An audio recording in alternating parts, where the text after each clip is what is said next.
Chapter 1. Escape. Miranda stood at the edge of the cliff, gazing down at the churning river below. The cold wind tugged at her chestnut hair, and her heart pounded so loudly she felt as though it echoed across the whole valley. Behind her, in the village, preparations for a wedding were already underway. Her wedding. To a man, no, to an alpha, whom she feared more than death itself. Kyron Darkfang. His very name sent a shudder through anyone who heard it. The ruler of the northern pack, a ruthless warrior whose hands, it was rumored, were stained with the blood of hundreds.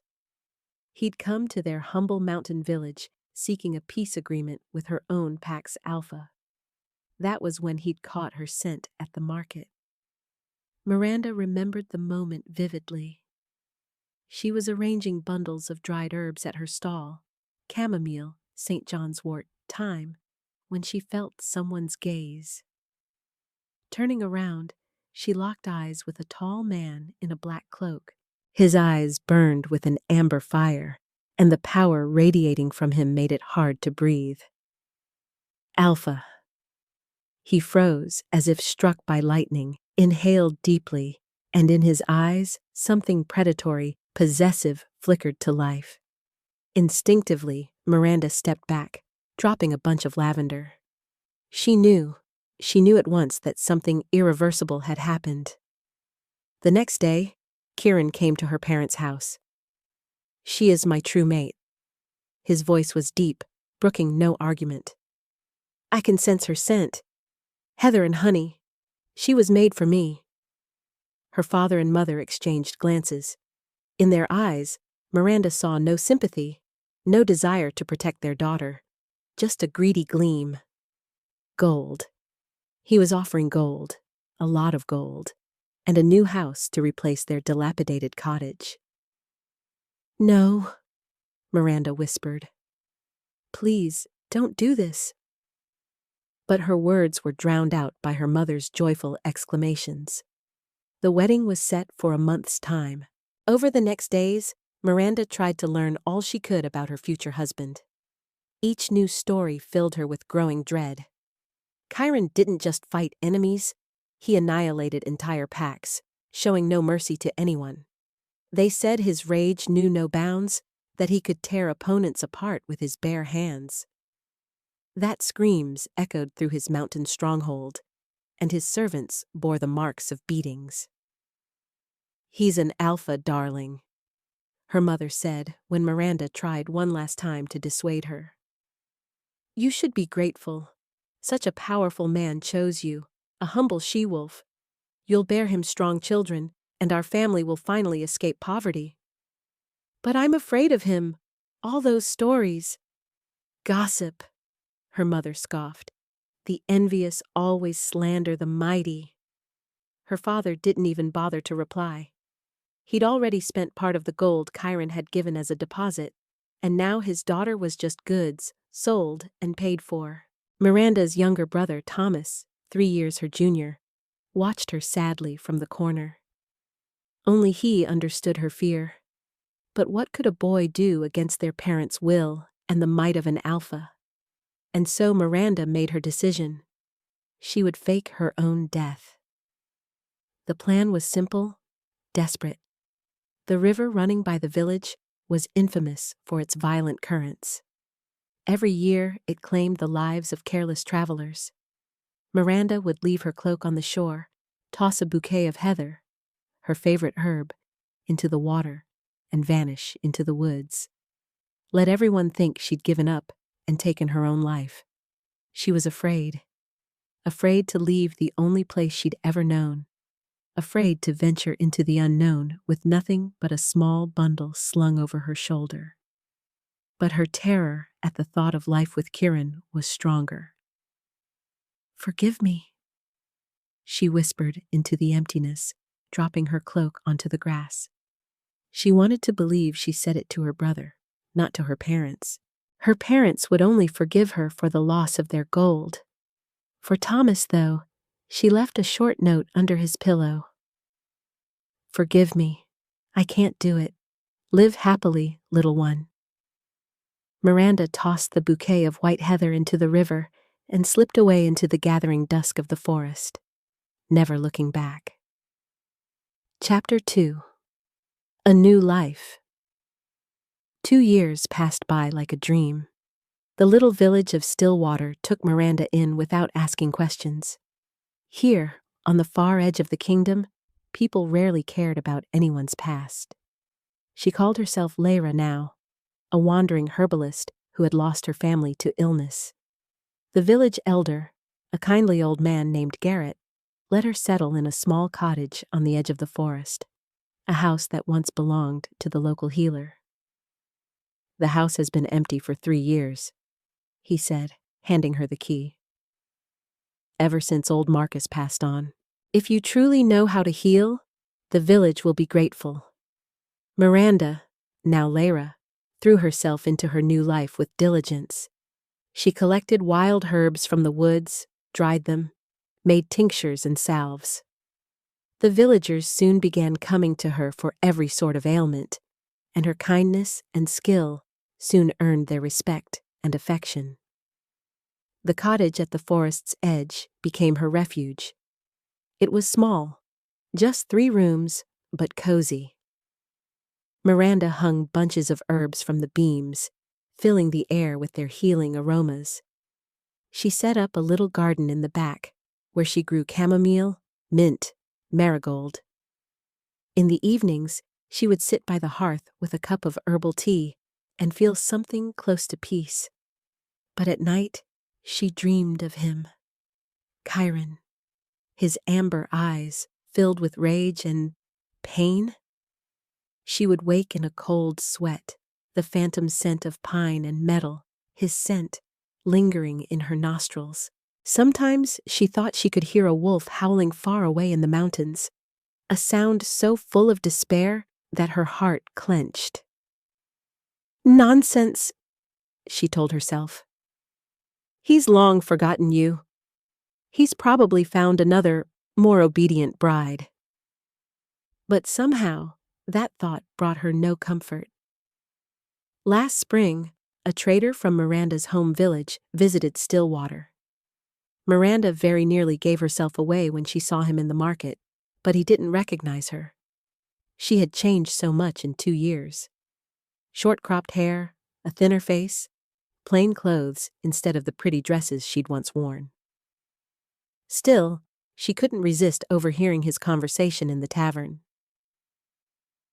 "Yes, dreadful story," the trader was saying. "The girl drowned herself the day before the wedding.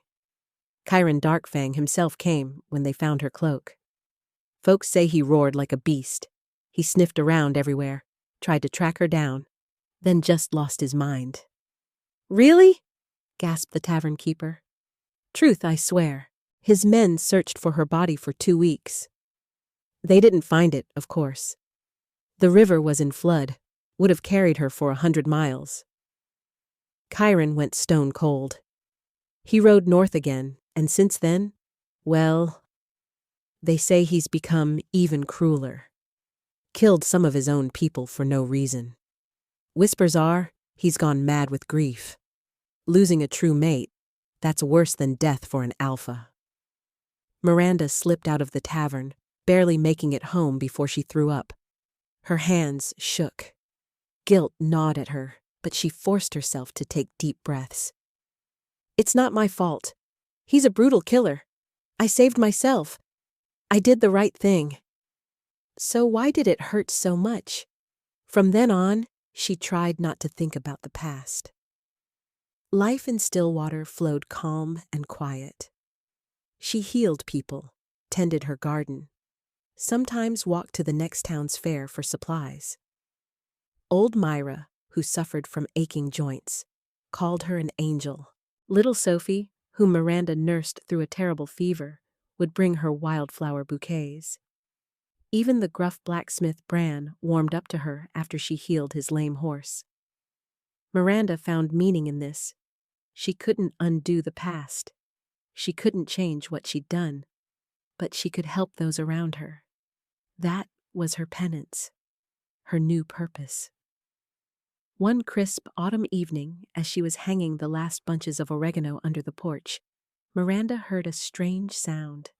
Scratching. Quiet but insistent. It came from the front door. She froze, listening. The village was peaceful. There were no thieves here. And who would rob a poor herbalist? The scratching came again, now with a low whine. An animal. Miranda quickly ducked inside and carefully opened the door.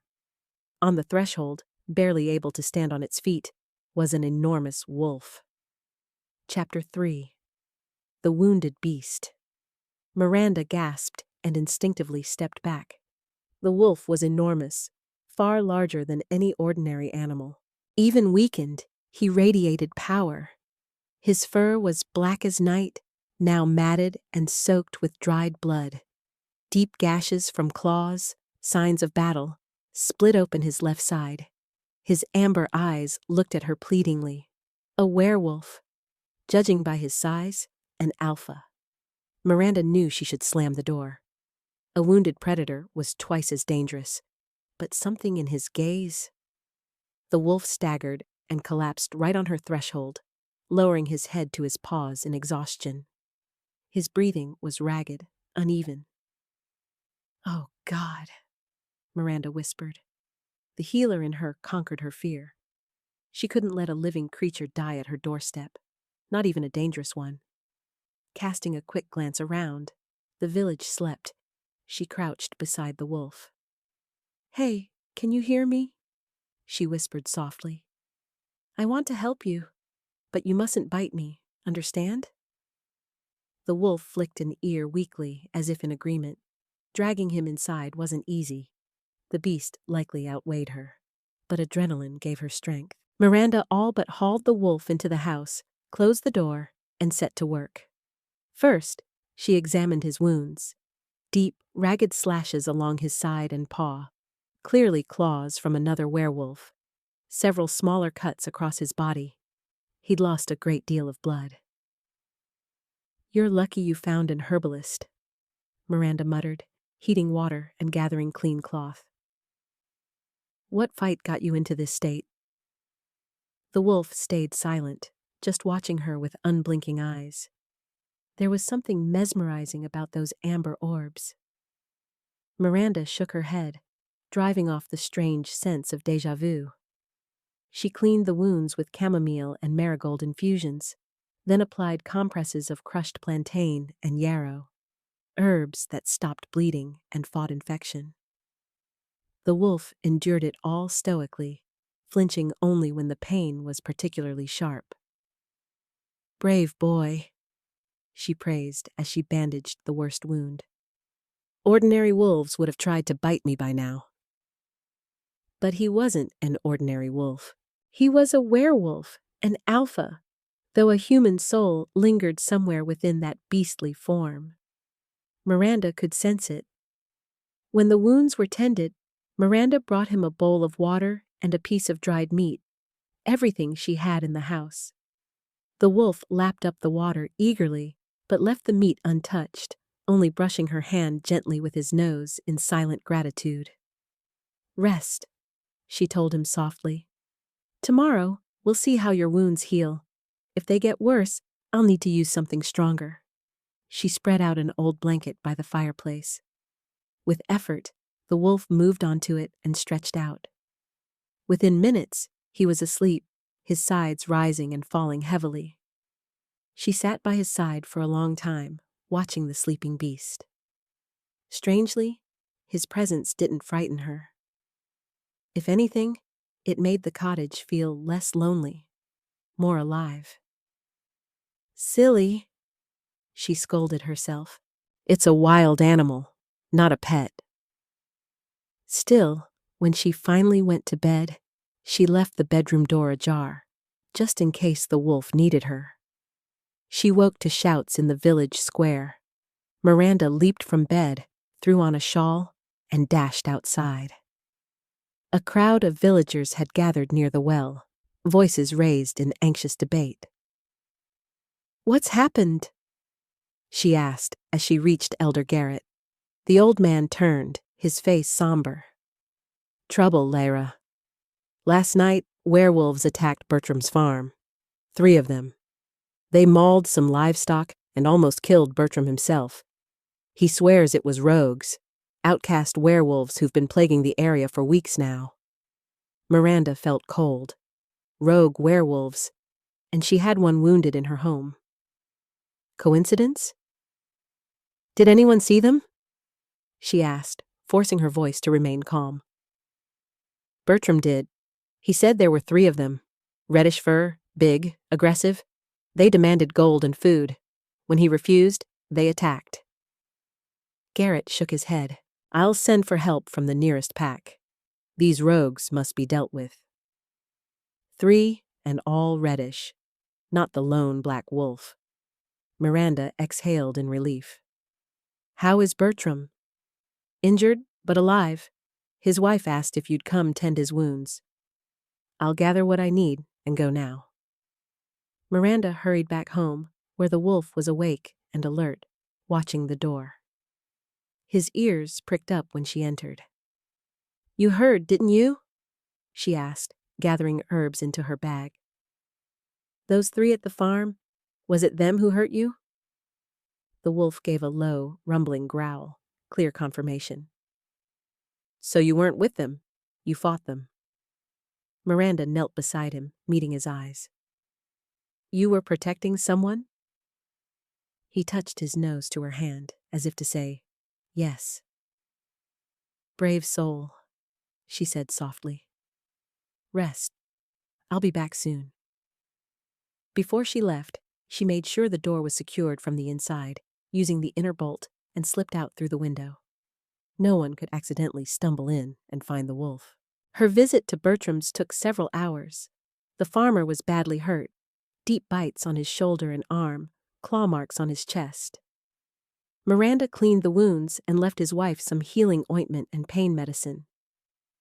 They'll come back, Bertram muttered darkly as Miranda finished bandaging him. Those monsters won't stop. They want gold and blood. Garrett sent for help, Miranda assured him. The pack's warriors will come soon. But she was uneasy. If the warriors arrived and discovered a werewolf in her home, they'd ask questions.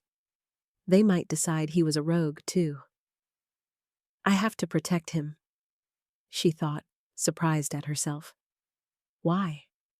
She'd known the wolf only a single night, but something deep inside her, primal and ancient, insisted. He's yours. Defend him. When Miranda returned home, the wolf was still by the fire. Now, though, he was clearly alert, his gaze sharp. How are your wounds? She asked, shrugging off her coat. The wolf slowly, painfully rose to his feet. Miranda saw him grimace with pain, but he stood firmly. And then, he began to change. Bones crackled, his form twisted and shifted. Miranda turned away, giving the stranger a moment of privacy. When the sound stopped, she heard a low, rough voice. Thank you. Turning, Miranda saw a man. Chapter 4. The Stranger. He was tall, even seated on the floor by the fireplace, that much was clear. Broad shoulders, a muscular body crisscrossed with scars, some old, some new. His long black hair was tangled and dirty, his beard wild and unkempt. But those eyes, those amber eyes that looked at her with such intensity, it made her breath catch. Miranda quickly tossed him a blanket. The man was completely naked. Cover yourself, she stammered, cheeks burning. Obediently, he wrapped himself in the blanket, never breaking eye contact. You saved my life, he said. His voice was deep, a little rough. I owe you. It's just what I do, Miranda replied, trying to steady her racing heart. I'm an herbalist. I help whoever needs it. Even injured rogue wolves? You're not a rogue. She moved closer, kneeling beside him to check his wounds. In human form, they looked even worse. Long, jagged gashes along his side, clearly claw marks. You fought those 3 who attacked the farm? Yes. He grimaced as she touched the edge of the wound. Tracked them to this village. Tried to stop them, but 3 against 1. Why are you alone? Where is your pack?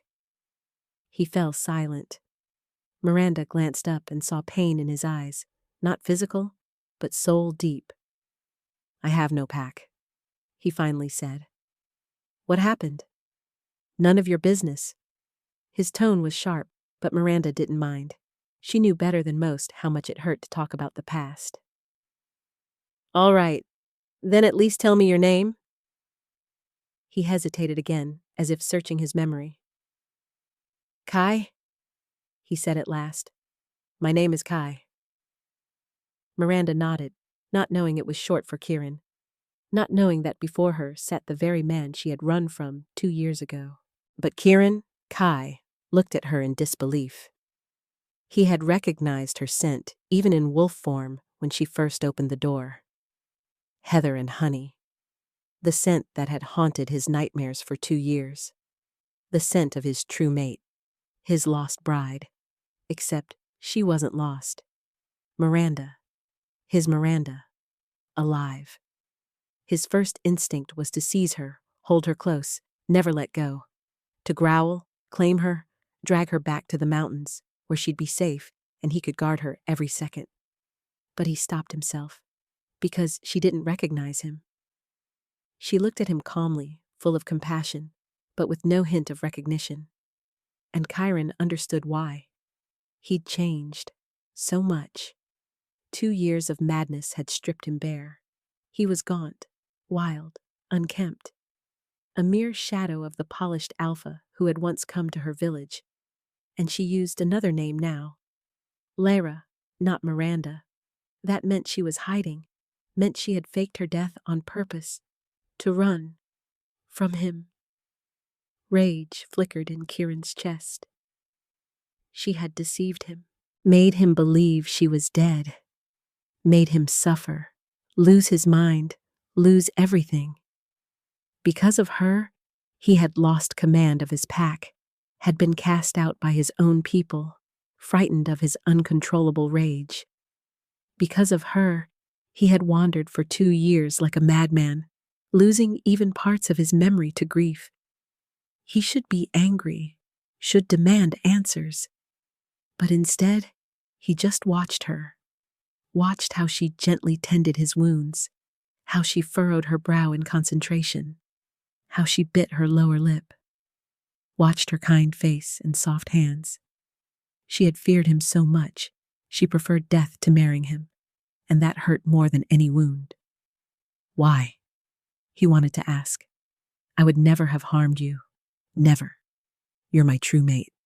My everything. But he stayed silent, because now a new wild idea formed. Maybe cruel, but the only way. She didn't recognize him. So let her see him only as Kai, a wounded stranger she'd helped. He would win her trust, make her fall in love with him. And then, when she belonged to him in body and soul, he would reveal the truth. And then, she would never be able to leave. Kyron knew this was manipulation, deception. But hadn't she deceived him first? These wounds will heal, Miranda said, finishing the bandage. You're an alpha, with accelerated healing. 3 or 4 days, and you'll be good as new. Thank you, he repeated. You can stay here until you're better, she offered. But you'll have to go after that. The local pack's warriors will be here soon to investigate the attack. If they find an unknown alpha here, I understand. Kyron nodded. You don't want trouble.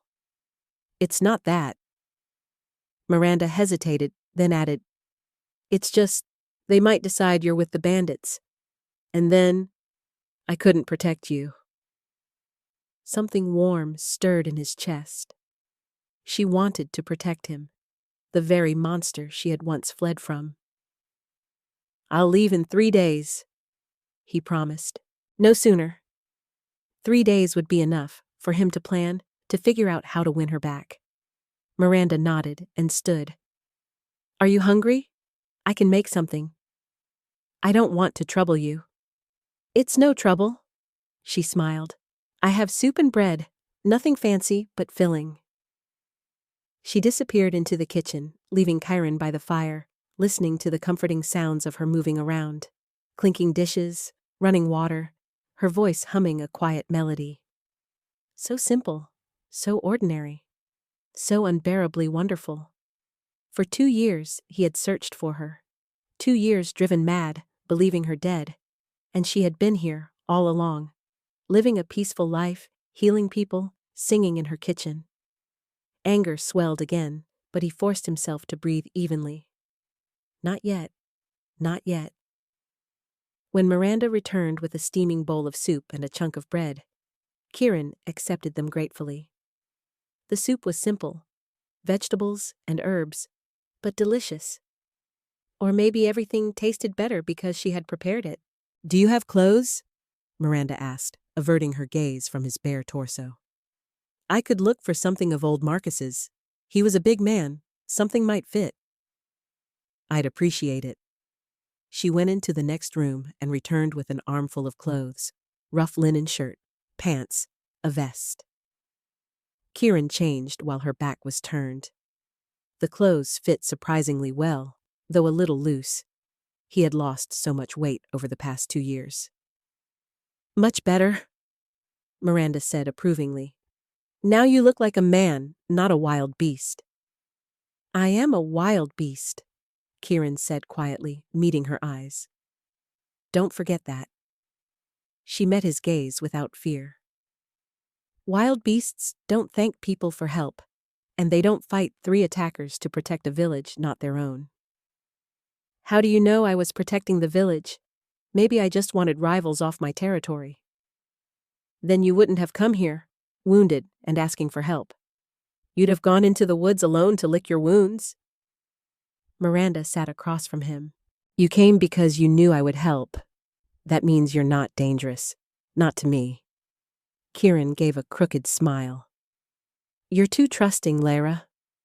Her name sounded strange and false on his lips, but he didn't let it show. "Maybe," she agreed, "but my intuition rarely fails me, and it tells me you're a good man." If only you knew, Kyron thought grimly. A good man wouldn't have lost control the way he had. Wouldn't have killed his own warriors in a rage. Wouldn't have become the monster he became after her death.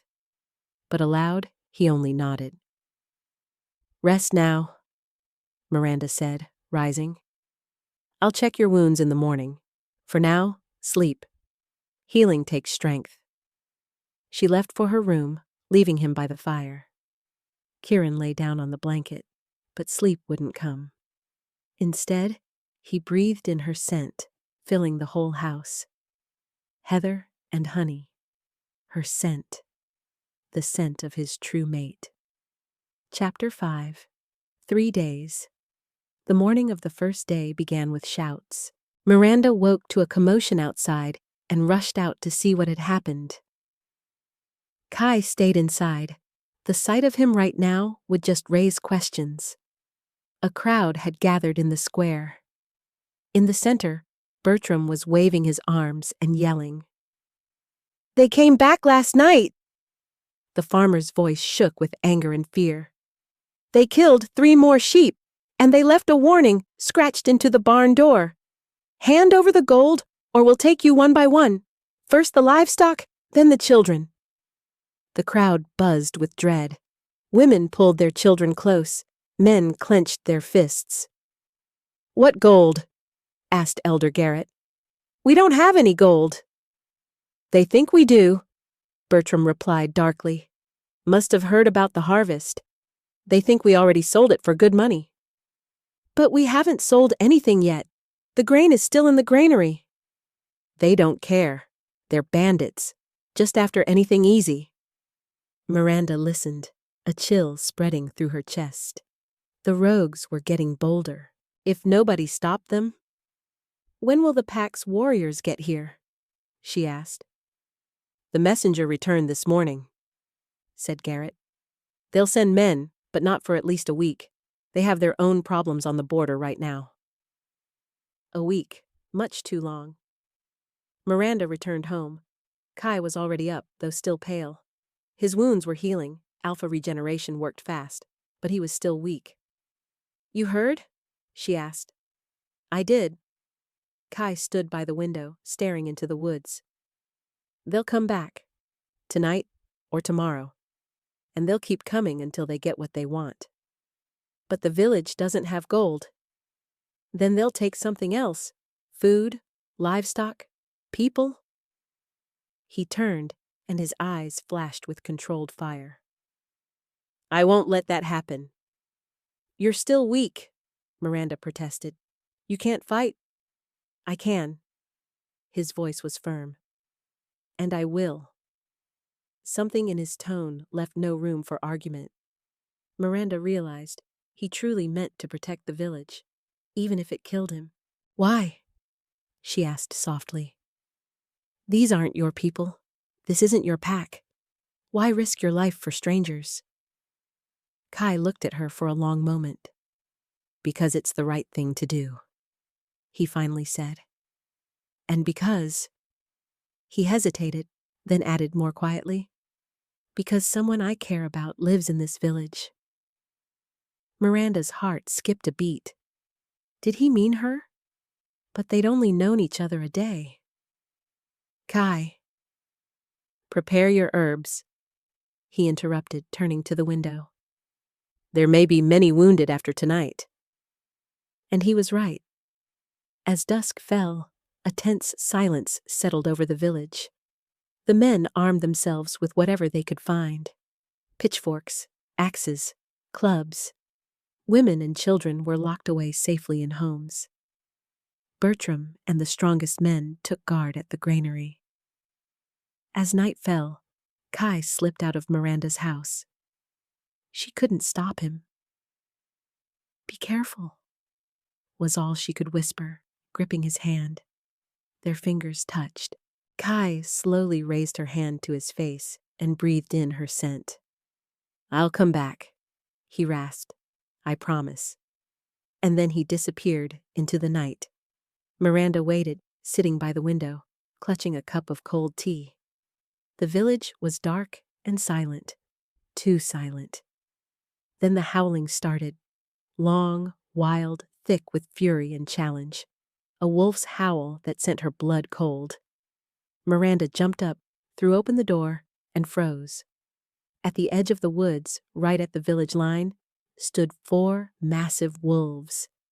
3 with reddish fur, the bandits, and 1 black, Kai. Even from a distance, she could feel the power radiating from him. He stood between the village and the rogues, 1 against 3, his posture leaving no doubt. If they wanted the villagers, they would have to go through him. The leader of the rogues, the largest of the red-coated wolves, growled and stepped forward. Kai answered with a growl that echoed through the village. And so it began. The fight was brutal and swift. 3 against 1, but Kai fought like a demon. He was faster, stronger, more furious. His fangs tore into the throat of one rogue. His claws ripped into the side of another. But the third managed to shatter into his shoulder, and Miranda heard his snarl of pain. "No!" she cried, unable to help herself, taking a step forward. Then men from the village rushed out of their houses, unable to just stand by as a stranger died for them. Bertram, swinging an axe, blacksmith Bran with his hammer, even old Garrett with a pitchfork, they all charged into battle. The bandits, not expecting such a resistance, faltered. One, the one Kai wounded in the side, tried to run, but Bran brought him down with a blow from his hammer. The second fell, throat ripped out by Kai's jaws. The third, the leader, saw defeat and fled into the woods, vanishing into the night. Silence fell over the village. Slowly, painfully, Kai shifted back into human form. He stood in the middle of the clearing, drenched in blood, his own and his enemies', breathing heavily. Then his knees buckled. "Kai!" Miranda rushed to him, barely catching him before he collapsed. The men helped her carry him home. His wounds were severe. A deep bite to the shoulder, vicious slashes on his chest and side, one old wound torn open again. "Fool," Miranda muttered as she cleaned his cuts. "Crazy, reckless fool. You could have died." "But I didn't," Kai rasped, opening his eyes. "Told you. I'd come back. You could barely stand. Your wounds haven't healed. I couldn't let them hurt you." He lifted his hand and touched her cheek. Miranda froze, looking into those amber eyes, so full of tenderness it left her breathless. "Why?" she whispered. "Why would you do that? We barely know each other."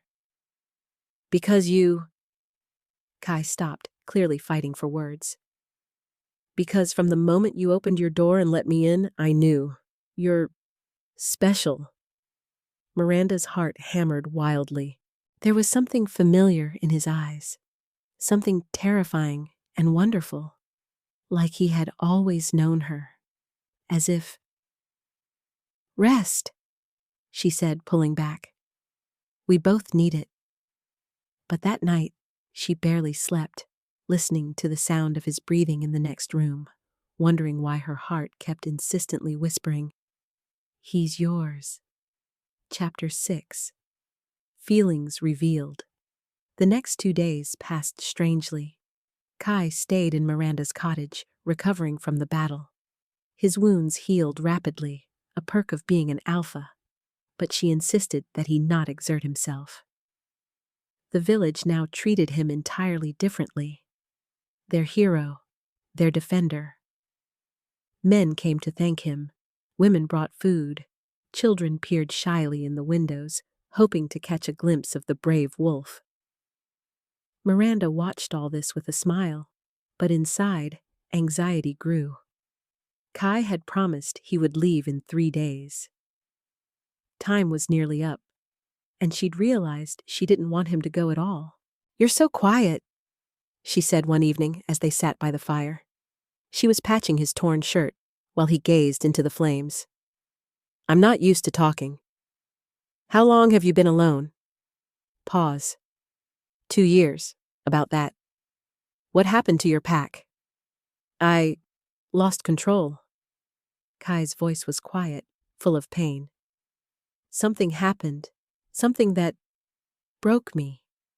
I became dangerous, even for my own people. They asked me to leave.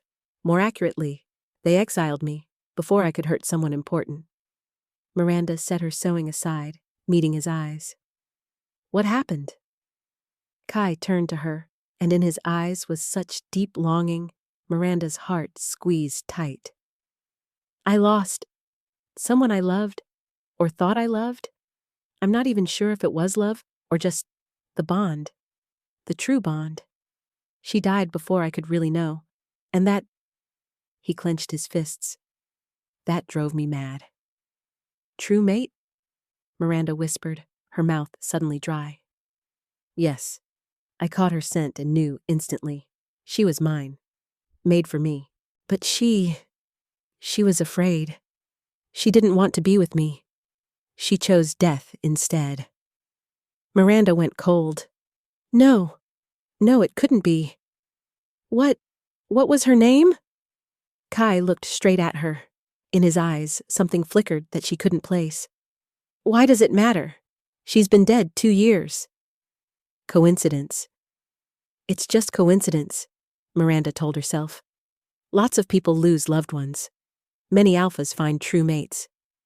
But why were her hands trembling? "I'm sorry," Miranda said softly. "I didn't mean to reopen old wounds." "It's all right." Kai stood and moved to the window. "Honestly, since I met you, the pain has lessened, like something inside is starting to heal." He turned, and their eyes met. "You're special, Leyra. I don't know why.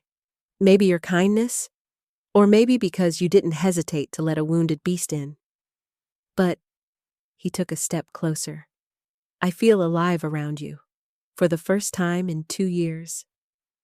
Miranda rose, her heart a wild drum in her chest. Kai. I know, it's too soon. Much too soon. We've only known each other 3 days. But does the amount of time matter when you... He reached out and gently cupped her cheek. When you just know it's right? His touch burned. Miranda knew she should step away, keep distance. Instead, she closed her eyes, leaning into his hand. I feel it too, she whispered. Something unexplainable, like I've known you forever, like you're mine. He finished huskily. Say it, say I'm yours. And Miranda, forgetting the past, her fears, Kyron Darkfang, whom she'd fled 2 years before, nodded. Mine, she whispered. Kai gave a low growl and pulled her into his arms, pressing her to his chest. His scent washed over her, pine, metal, and something wild and magnetic. He buried his face in her hair, breathing her in. Heather and honey, he murmured so softly she could barely hear him. Your scent, it drives me mad. Miranda went still. Heather and honey.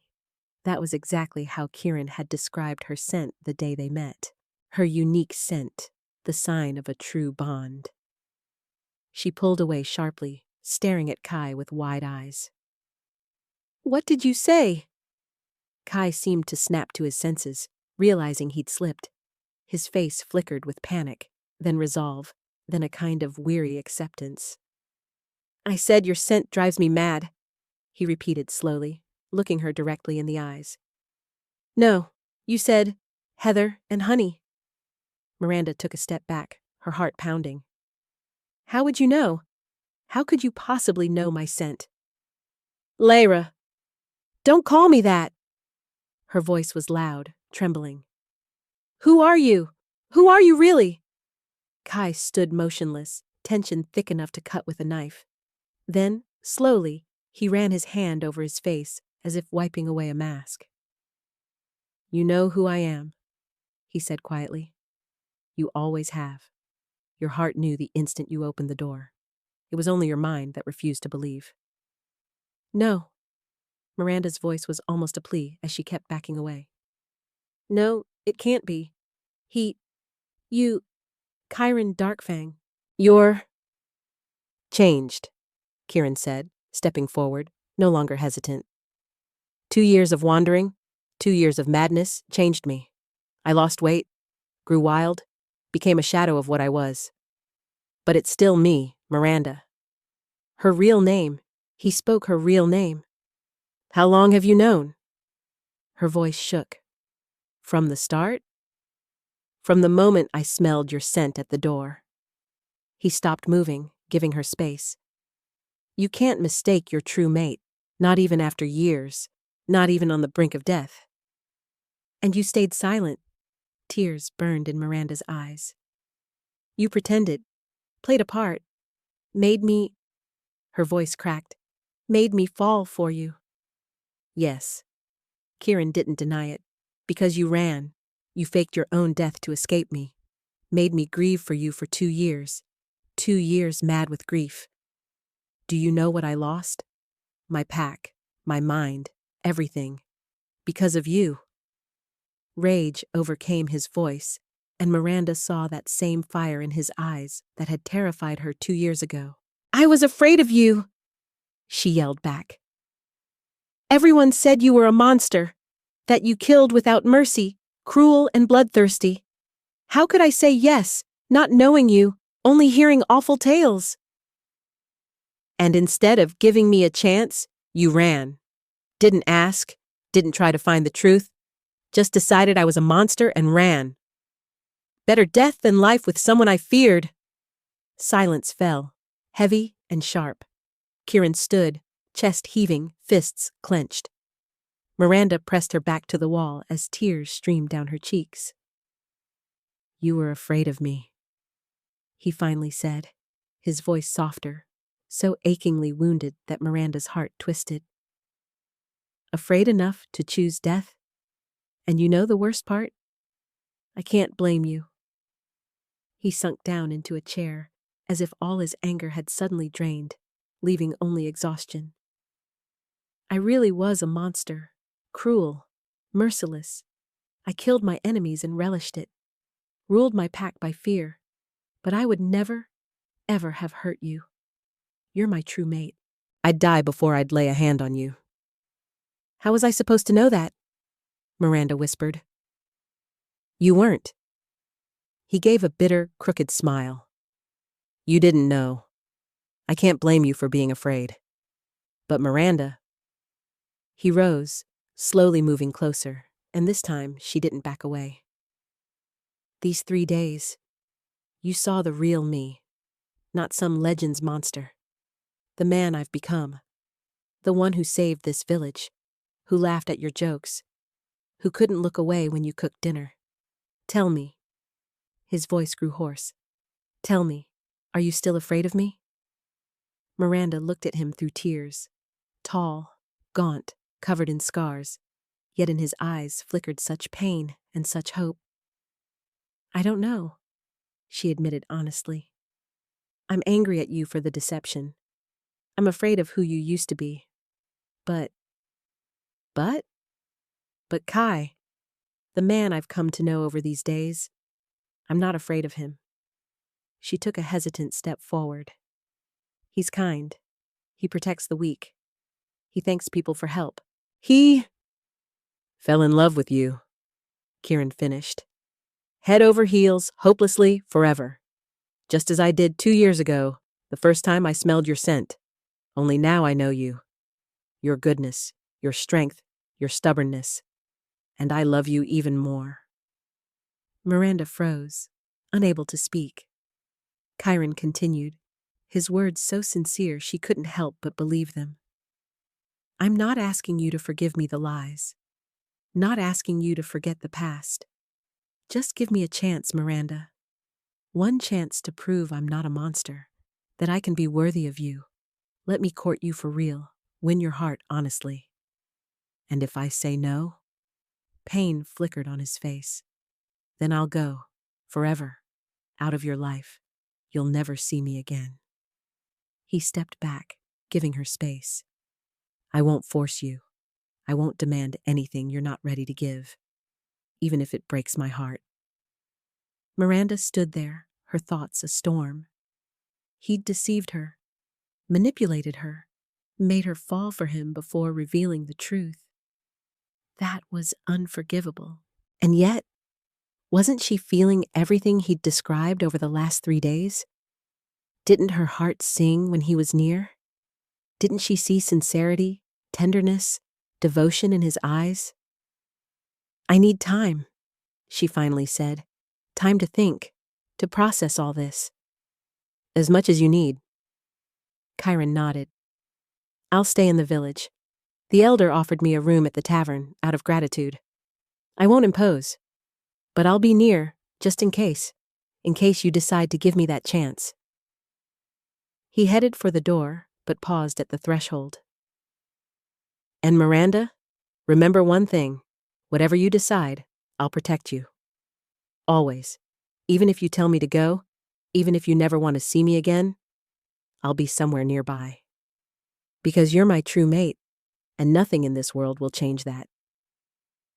The door closed behind him, leaving Miranda alone with a storm of emotions. Chapter 7. The Decision. The following days were agonizing. Kyron truly moved into the tavern, and Miranda only saw him from afar. He helped around the village, fixing Bertram's fence, assisting the blacksmith with heavy labor, even playing with children in the square. She watched through the window as little Sophie climbed onto his back demanding to be ridden, and saw him laughing, transforming into a wolf to give her a playful ride across the green. Monster. Ruthless, bloodthirsty alpha. Those words made less and less sense with everything she saw. He's a good man, old Myra said when Miranda came to change her bandage. That Kai of yours. He's not mine, Miranda replied automatically. He certainly is, dear. Myra chuckled. I saw the way he looks at you, like you're the sun and he's a flower, reaching for your light. Whatever's happened, you two can work through it." "He lied to me," Miranda admitted quietly. "Pretended to be something he wasn't." "Pretended? Or just didn't share all at once?" Myra patted her hand with her wrinkled one. "Child, everyone has a past. We don't always spill it all to new acquaintances. What matters is who he is now. And right now, he's a good, brave man who risked his life for our village. For you." Miranda pondered these words all night. In the morning, she woke to a knock on the door. On the doorstep stood Bertram's wife with a basket of apples. "These are from Kai," she said with a smile. "He asked me to bring them over. Said he knows you love apple pie." Miranda took the basket, a lump rising in her throat. He remembered. She had mentioned it in passing 3 days ago, and he remembered. The next day, Bran the blacksmith arrived. "Kai fixed your gate," he announced. "Said he noticed it was squeaky, and checked the roof. Some shingles were loose. He set them right."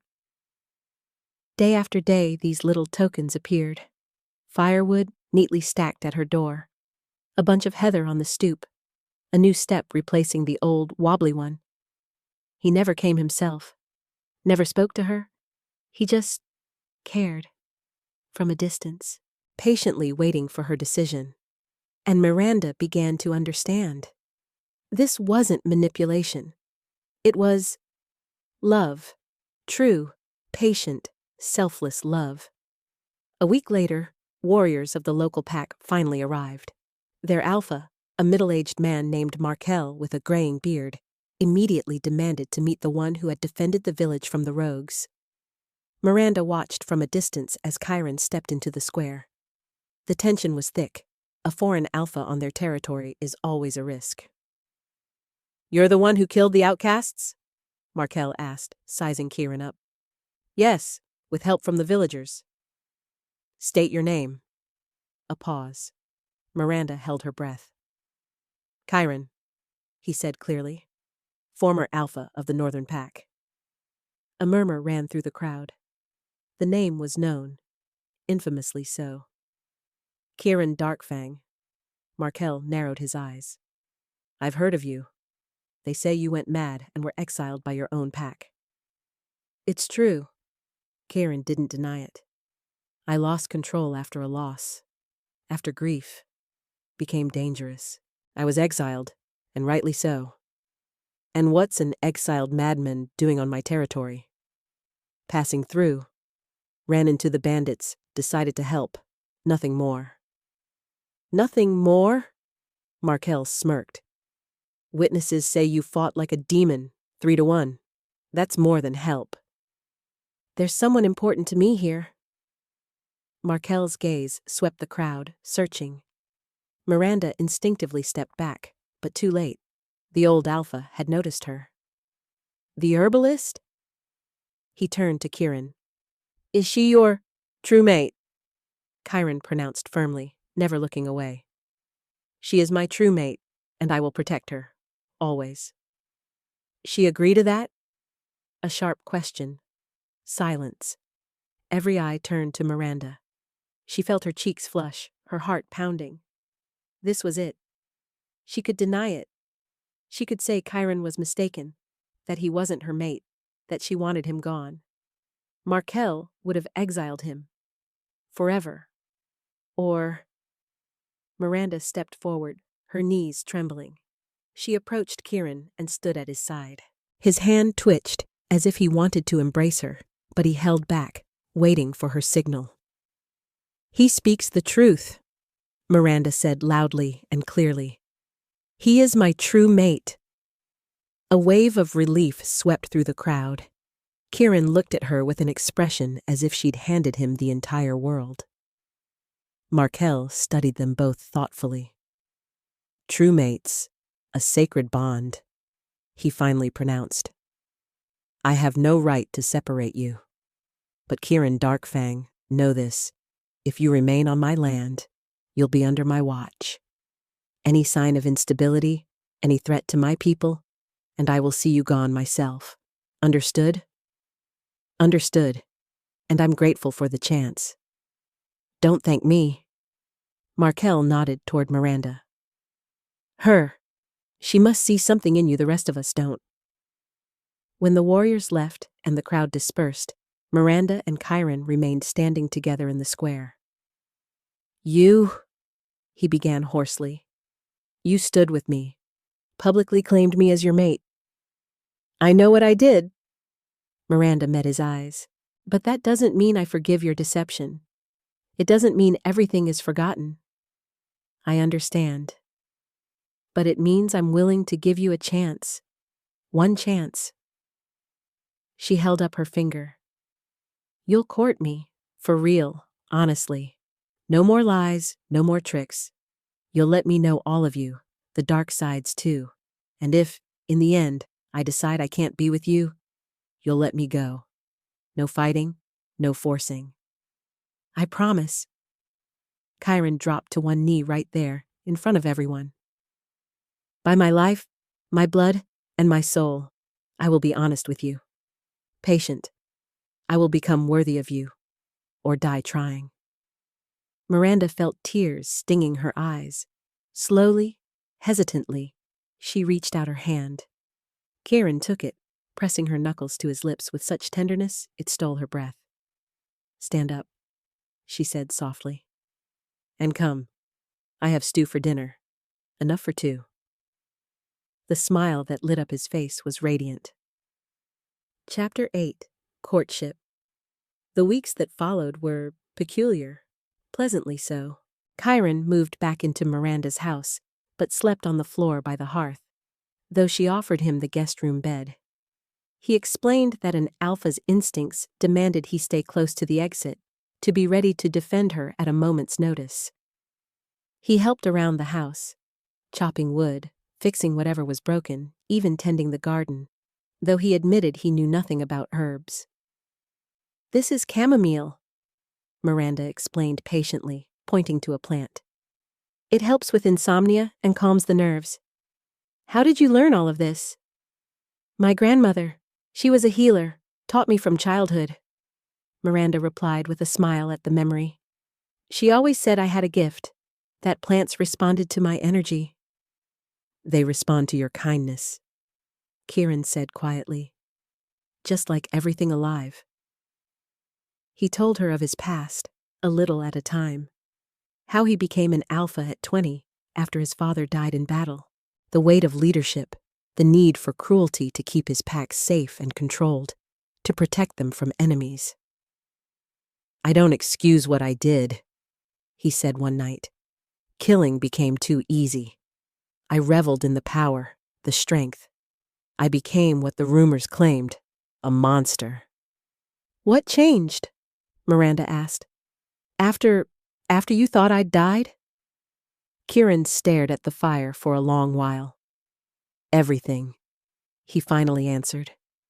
I stood on that riverbank with your cloak in my hands, and something broke inside. I realized I'd lost the only truly important thing. Not power, not strength, not territory. You, the person I should have been better for. He turned to her, unshed tears shining in his eyes. I spent months in denial, went on a rampage, destroyed everything near me, killed some of my own warriors just for trying to calm me down. Then came despair. I wanted to die. I tried to throw myself into hopeless battles, praying someone would finish me off. But you survived? Yeah. Damn alpha regeneration. A bitter smile. Eventually my pack couldn't bear it anymore. They cast me out. I began to wander. No purpose, no hope, just existed. Until you came here. Until I found you. He took her hand. Alive, healthy, beautiful. And I understood. The gods were handing me a second chance. One I don't deserve, but one I'll fight for every day. Miranda listened, heart breaking and healing all at once. She saw the honesty in his words, felt the truth in his touch. Slowly, very slowly, her fear faded. Kyron was always gentle with her. He asked permission before touching her. He respected her space. When his alpha instincts screamed to hold her, claim her, he held back, letting her set the pace of their relationship. And Miranda fell in love. All over again. Even more deeply. She fell for the way he frowned in concentration, trying to tell seedlings apart. How he played with children in the village, becoming their hero and friend. How, in the evenings, he read aloud to her by the fire, old tales he found in the house. She fell for his tenderness, patience, and unconditional devotion. "Tell me about that day at the market," she asked one evening, "when you first smelled my scent." Kyron smiled, his expression softening. "I was negotiating a peace with your alpha. Dull talks. Suddenly," he breathed in, clearly reliving it. "The wind brought your scent. Heather and honey. Sweet, intoxicating, perfect. My wolf went wild, demanded I seek the source, right that moment. And you came to the market. I barely kept myself from running. Walked out calmly, like an alpha should. Inside, though, a storm." He gazed at her with such gentleness. "And then I saw you, behind a stall, herbs in your hands, smiling at a customer. Sunlight glittered in your hair. You were so beautiful."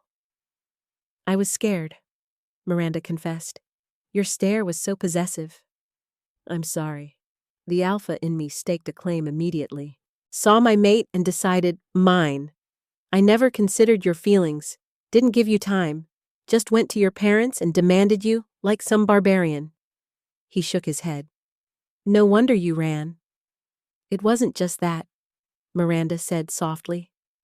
"My parents, they were so happy. Gold, a new house. They sold me without even asking if I wanted it. They never cared what I felt. Only the money mattered." Kyron growled, low and dangerous. "If I had known, I'd have offered them gold just to leave you alone, not to give you to me." "They would have taken the deal anyway." A sad smile. "I was always a disappointment to them. Not pretty enough, not obedient enough. Spent too much time with herbs, not searching for a husband." "They were blind." Kyron drew her close, letting her rest against his shoulder. "You are perfect, strong, kind, talented. Anyone should feel honored to be by your side." Miranda closed her eyes, breathing in his scent. No longer frightening, but comforting, familiar. "Kai," she whispered. "Yes? I think I forgive you for the lies." He froze, barely breathing. "Really?" "Yes." She lifted her head to meet his gaze. "You kept your promise. You were honest, patient. You showed me your true self, and I like what I see." Kyron's hand came up, tenderly cradling her face. "Miranda."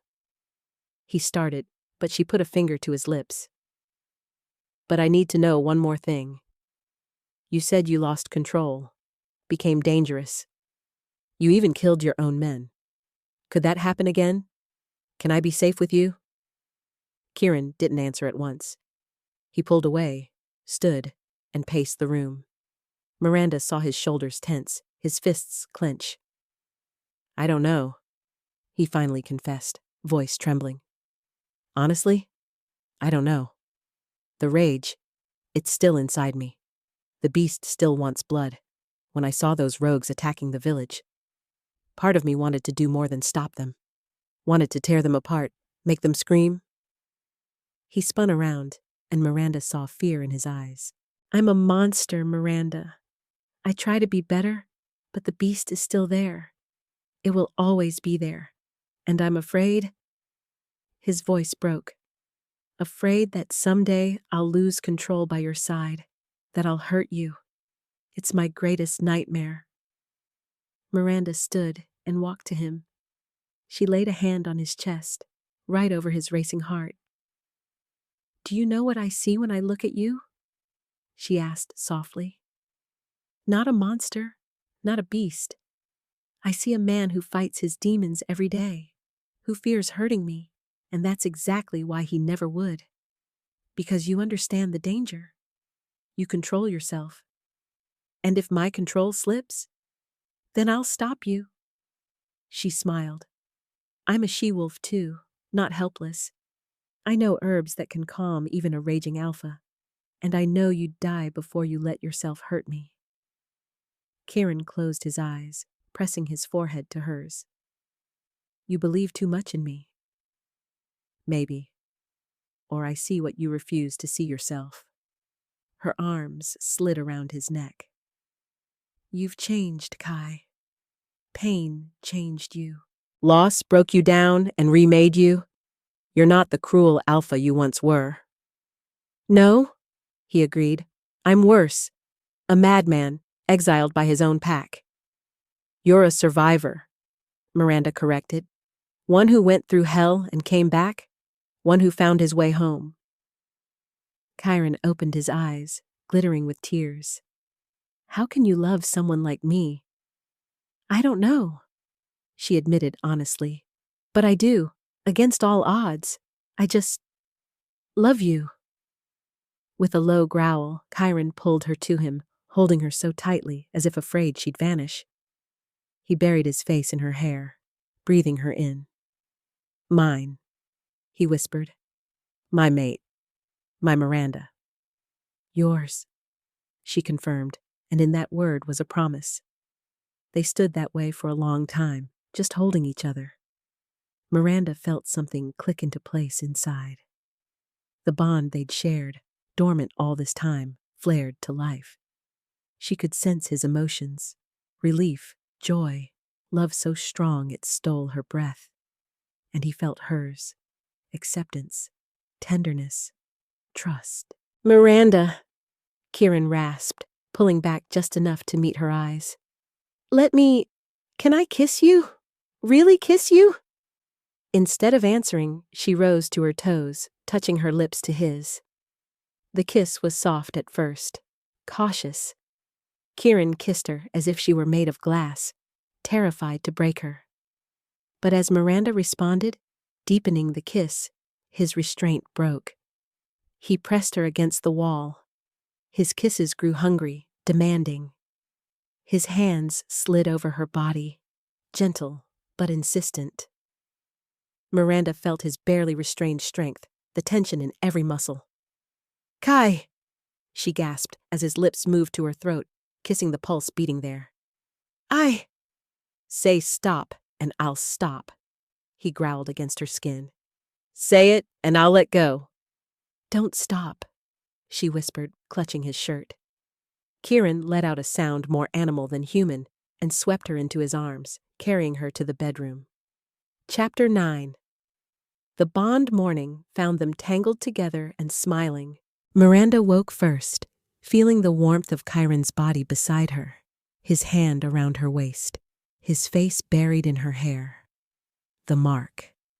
There on her neck, where he'd bitten her last night, was the Alpha's mark. His mark. A sign to the whole world. This she-wolf is claimed, belonging to Kyron Darkfang. She brushed her fingers over it, warmth spreading through her.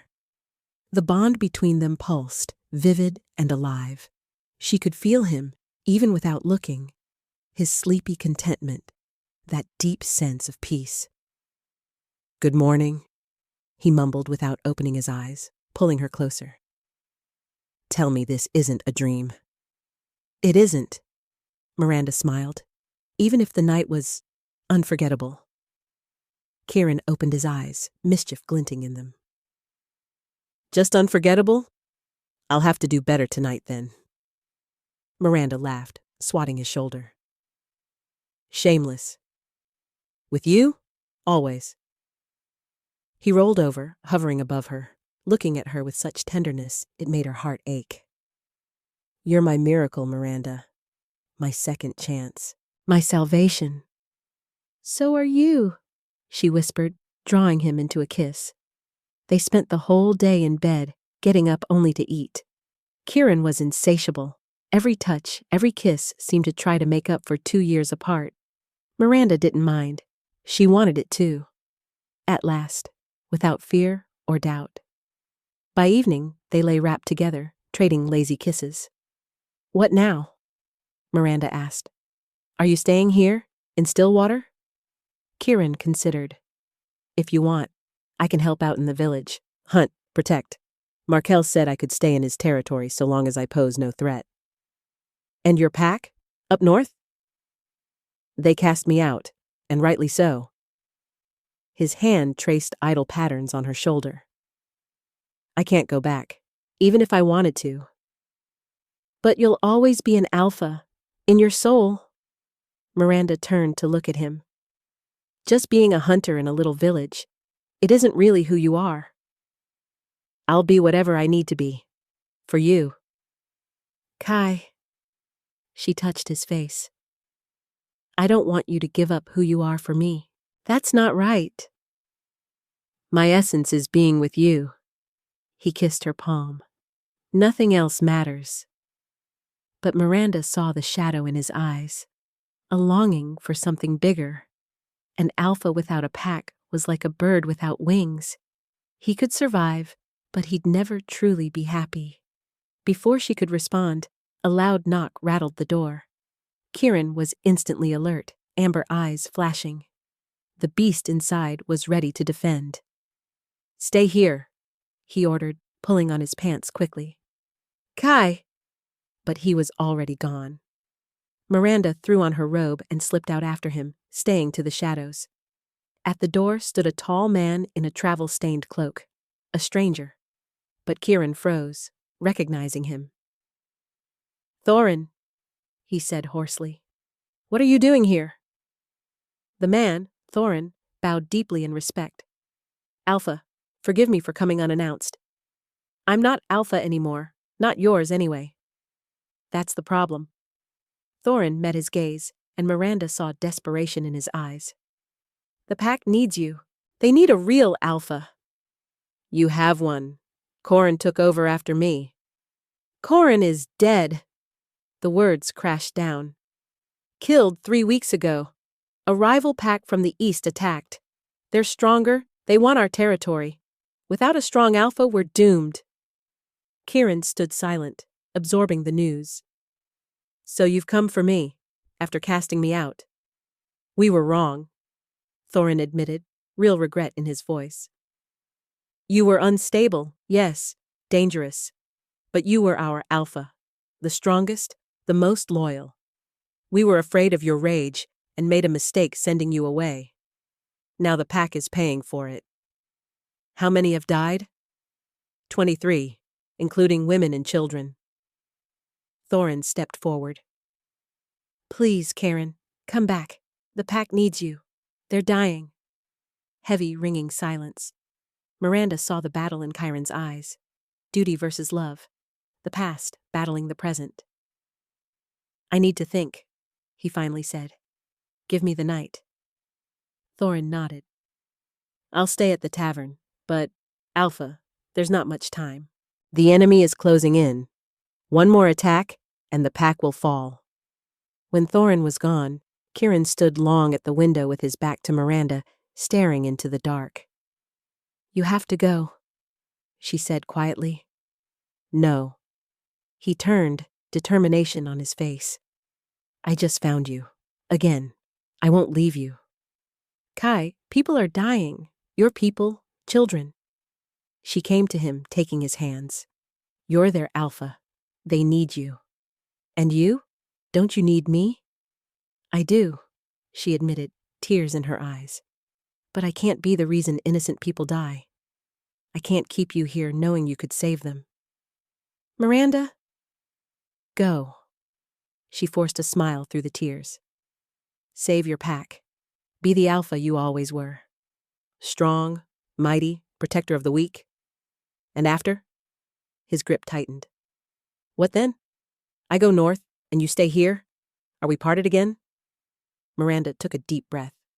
"No, because I'm going with you." Kyron froze. "What?" "You heard me." She lifted her chin. "You're my true mate.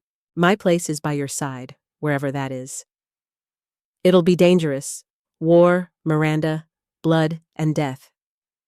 Then it's a good thing I'm a healer. She smiled. My skills will help. The wounded will need me. You'll leave your home, this village, everything you know. My home is wherever you are. She wrapped her arms around him, pressing herself to his chest. Kyron made a sound between a laugh and a sob. His arms wrapped around her, fiercely and securely. I don't deserve you, he whispered into her hair.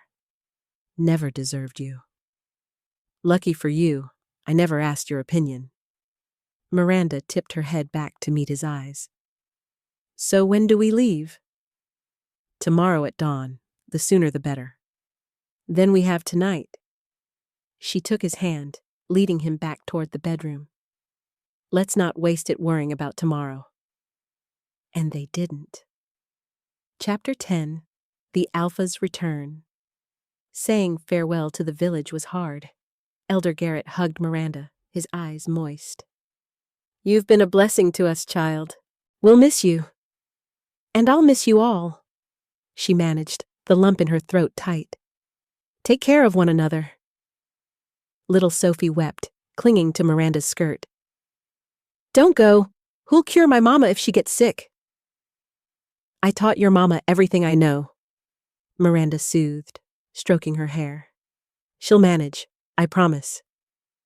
Even gruff blacksmith Bran came to say goodbye, handing Kyron a new sword.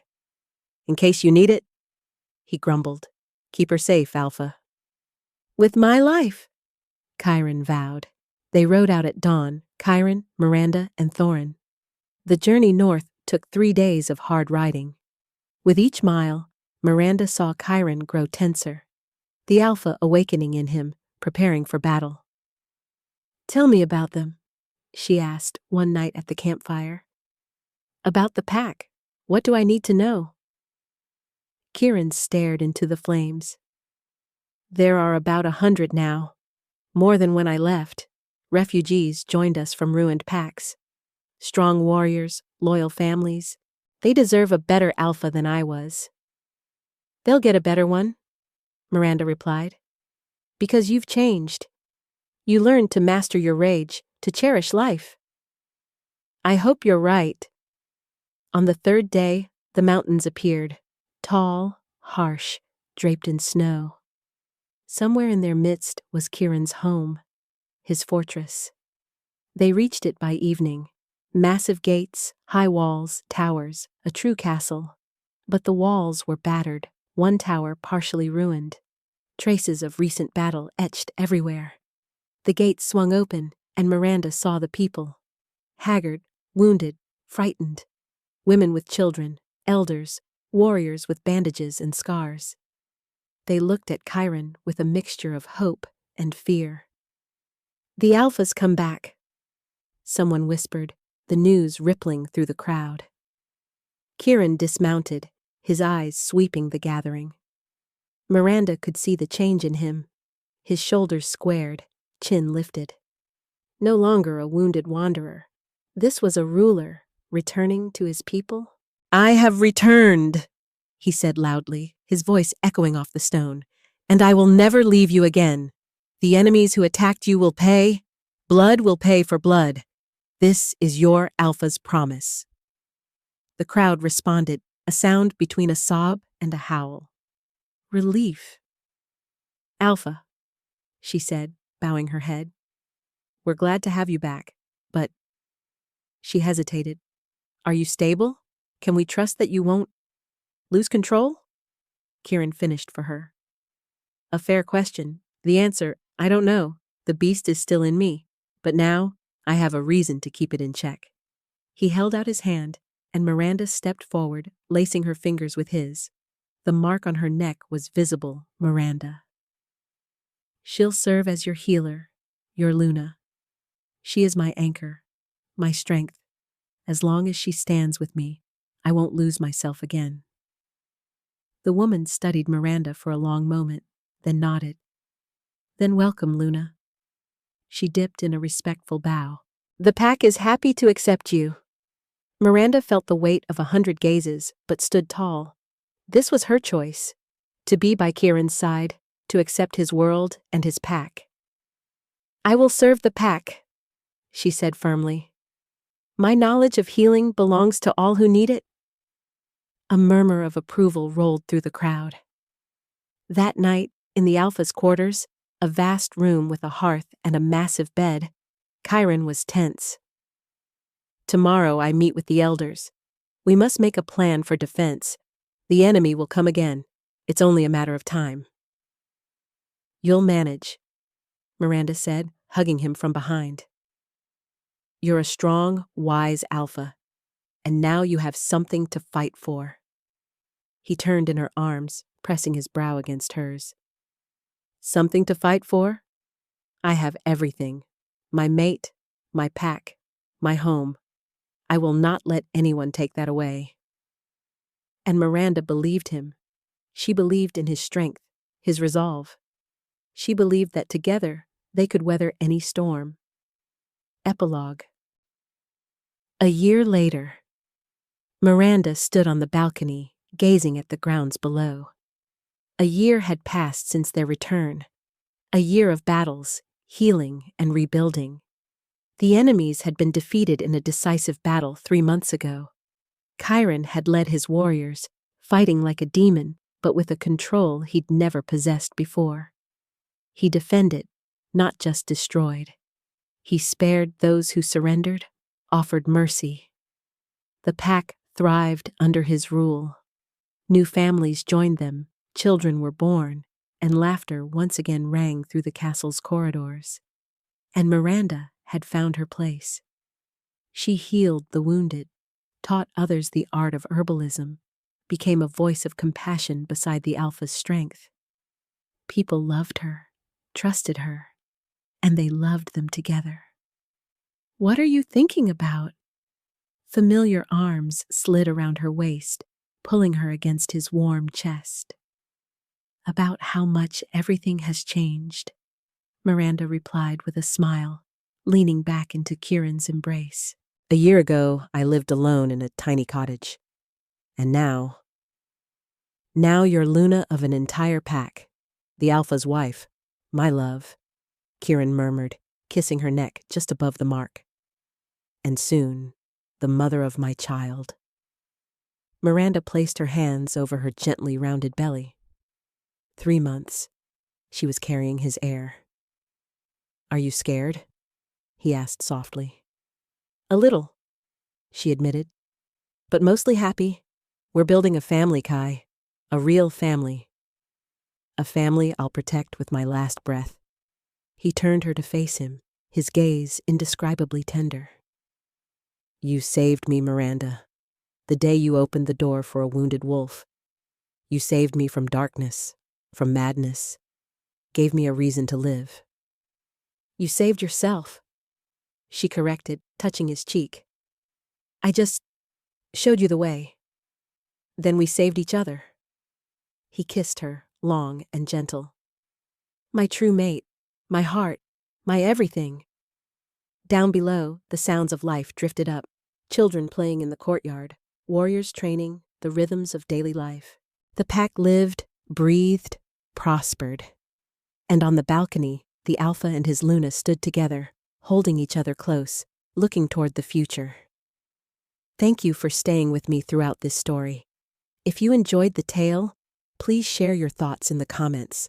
I'm really interested to hear your opinions and learn about your favorite moments. Discuss the plot, ask questions, and share your ideas for future stories. Your support, comments, likes, and subscriptions are incredibly important for the channel's growth and inspire me to keep writing. Let's create a cozy book-loving space together, where everyone can find something special. Thank you for listening, and see you soon in the next stories.